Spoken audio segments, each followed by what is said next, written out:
chercheurs sélectionnent. J'annonce les élèves qui sont sélectionnés. Ils sont en général très heureux d'apprendre ce résultat positif. Et puis après, donc, il y a une présentation des élèves, puisqu'ils sont en équipe, un collégien et un lycéen. Donc présentation des équipes avec les chercheurs et les thèmes de recherche qui leur sont proposés.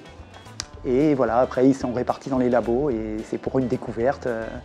C'est sans doute très enthousiasmant et bon, en général, justement après ce premier contact, ils reviennent « Ah monsieur, c'était super, on n'imaginait pas ça du tout comme ça » et vraiment ils me remercient, enfin ils remercient les chercheurs de leur accueil.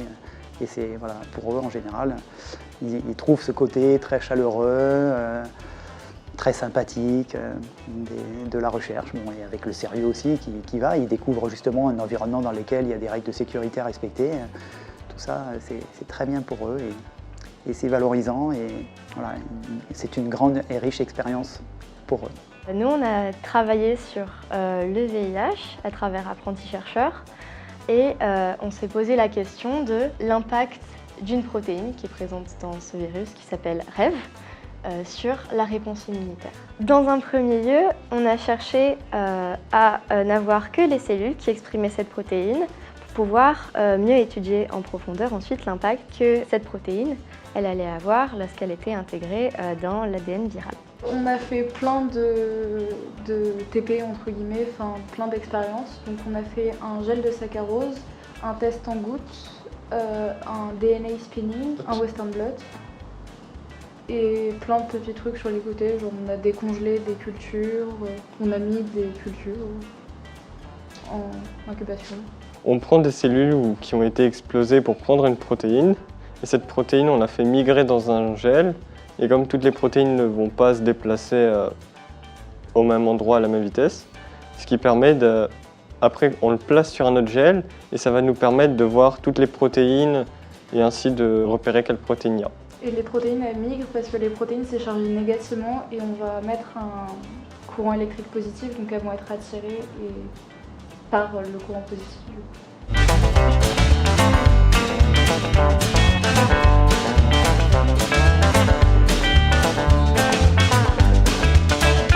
Je m'investis beaucoup, en parallèle de mes projets de recherche, dans tout ce qui est vulgarisation et communication scientifique.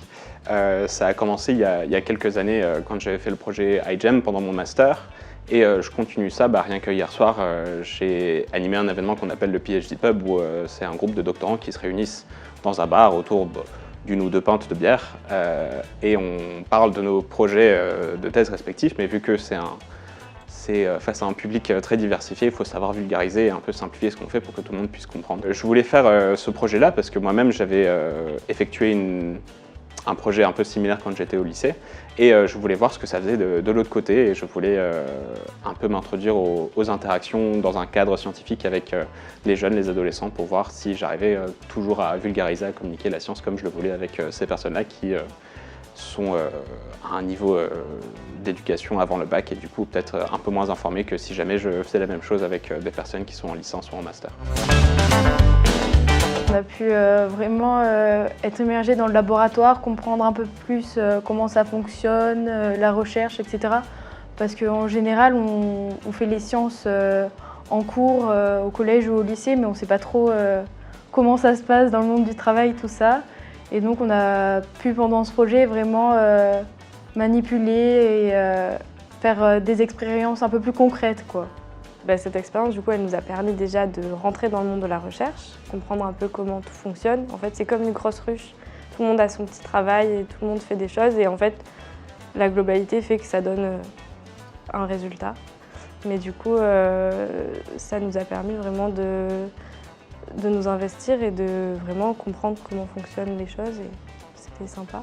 Contrairement au lycée, même si on a des équipements un peu plus perfectionnés qu'au collège, ça restait un milieu complètement différent qu'une salle de classe où on avait vraiment de l'expérimentation pure et dure qui permettait de prouver des choses vraiment très concrètes plus que de voir la dissolution du sel dans de l'eau, tout ça.